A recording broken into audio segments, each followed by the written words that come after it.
Welcome to the John Crump News Channel, where we talk about news every day that we can.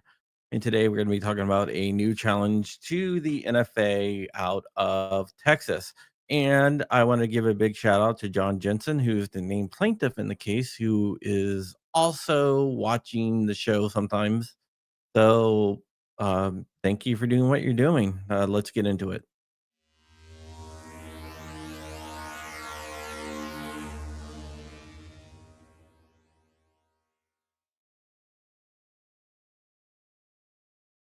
All right, we're going to be talking about this case. It is backed by the Second Amendment Foundation, Firearms Policy Coalition, the National Rifle Association, through their subsidiary, the Texas State Rifle Association, ASA, American Suppressor Association.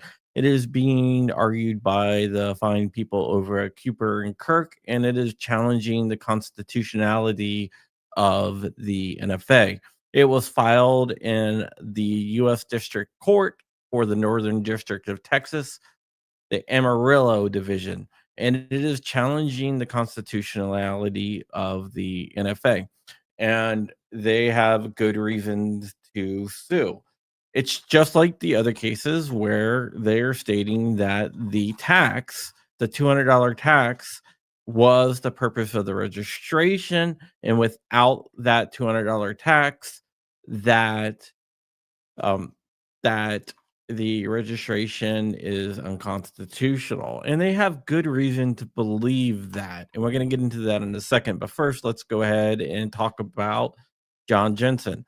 John Jensen is a disabled person who wants to use an SBR because it's hard for him to shoot a full size rifle with his spinal cord injury. He had a spinal cord injury in 2000, and an SBR allows him to shoot. He was an avid hunter who has hearing damage, and that's one of the reasons why he wants to be able to use a suppressor. Let's go ahead and talk about the NFA. The NFA was enacted in 1934, and it enabled a $200 tax stamp and registration. That $200 would be the equivalent of around $5,000 today. Over the summer, there was something called the One Big Beautiful Bill that was passed through reconciliation, which lowered the tax to $0. It was signed into law on July 4th by Trump, and now it is giving grounds that the NFA could be ruled unconstitutional when it comes to everything but machine guns and destructive devices.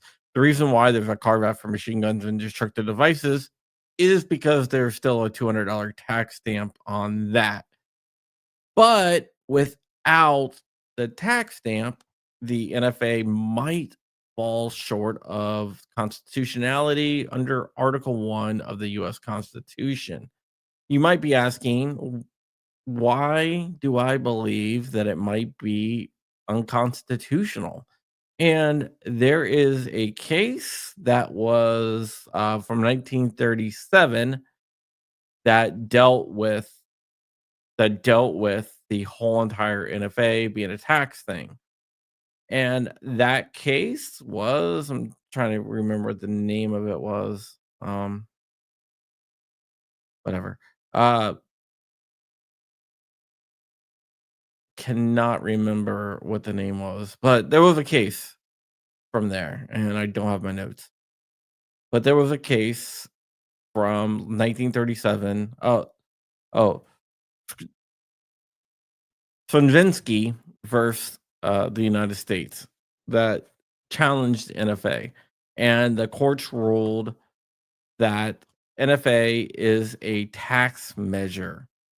So if you take the Supreme Court saying it is a tax measure because that's what the Supreme Court said, and they have the ultimate decision on this, then it's not Miller. Miller dealt with short-barreled shotguns. Then it cannot be constitutional because a tax has to have a revenue raising purpose, and a $0 tax does not have a revenue raising purpose. So therefore, it has to be unconstitutional if they rule the way that they should. Now, a lot of people are going to be talking about the Peterson case. Peterson is also another viewer of the channel who's a pretty good guy, and that is the United States versus Peterson. And the United States versus Peterson, the Fifth Circuit upheld the suppressor regulation. But Peterson is also asking for an en banc review. The Peterson decision out of the Fifth Circuit was a three-judge panel, and he is asking for an en banc review. There's a great chance that the Fifth Circuit is going to take the en banc review, and if they do that, it could change what Peterson said. Let's say it's granted en banc. That would mean the panel's decision is vacated. Peterson's decision dealt with a person having an unregistered, unserialized suppressor, and they were challenging that on a few different grounds. So this case is definitely distinguishable from there, especially because part of the challenge is that the new law, the new reconciliation bill that passed has a $0 tax stamp. This is one of many cases. There is another case by ASA and SAF, and there is one by GOA, FRAC, and Texas challenging the constitutionality of the NFA as applied to not only suppressors, but short-barreled rifles, short-barreled shotguns, and AOWs. All those things had their tax stamp reduced to 0.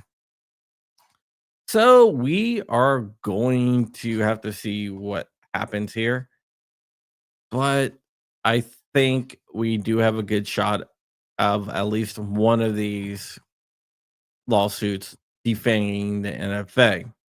We're gonna see when this goes up, but right now it has to go through a district court level. The district court will decide, and then whoever loses is going to appeal to the Fifth Circuit Court of Appeals. And then we start off with the three-judge panel, the en banc after that, before any of these cases have a chance to get to the Supreme Court. Just wanted to bring your attention to this case because it is very interesting, and the Bruin historical test is going to be interesting in this case to see if it works out.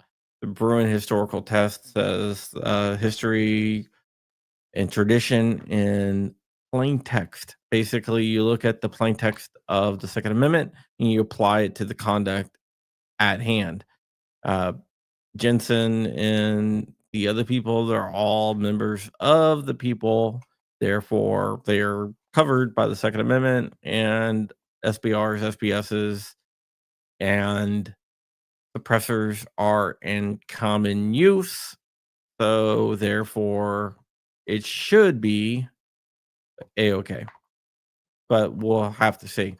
Once that's all approved, it goes to the state where the state has to present historical analogs from the founding era to prove a law is consistent with the history and tradition of firearms regulations in the nation. Right now, I don't think that they could produce those those regulations. What they're probably going to do, and this is something that I've seen pop up a lot, is they're gonna take the dangerous and unusual thing, and they're not gonna claim that suppressors are not in common use.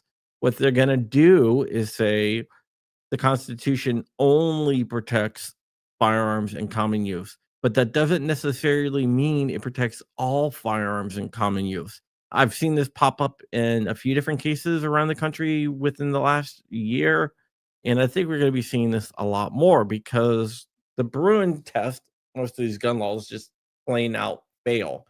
So they're going to go back to Heller and they're going to modify common use to say that no, a gun can be banned if it's in common use. It's just those are the only guns that the Second Amendment protects, but it doesn't protect all firearms in common use. It's just something that they do.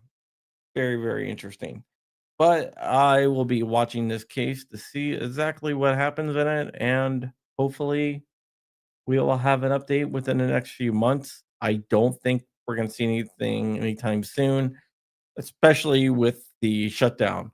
A lot of the cases out there, the government has been asking to stay until the shutdown is over because the employees, the lawyers for the DOJ, are not working right now because of the government shutdown.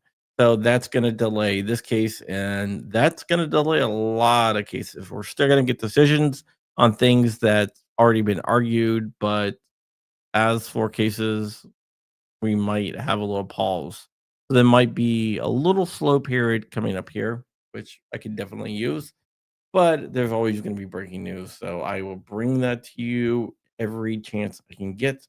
With that, we are going to get out of here. Thank you so much. And also, if you want to donate to the Scouts, you can go to givesendgo.com/997. And if you're a company out there and you want to sponsor a couple of videos, let me know.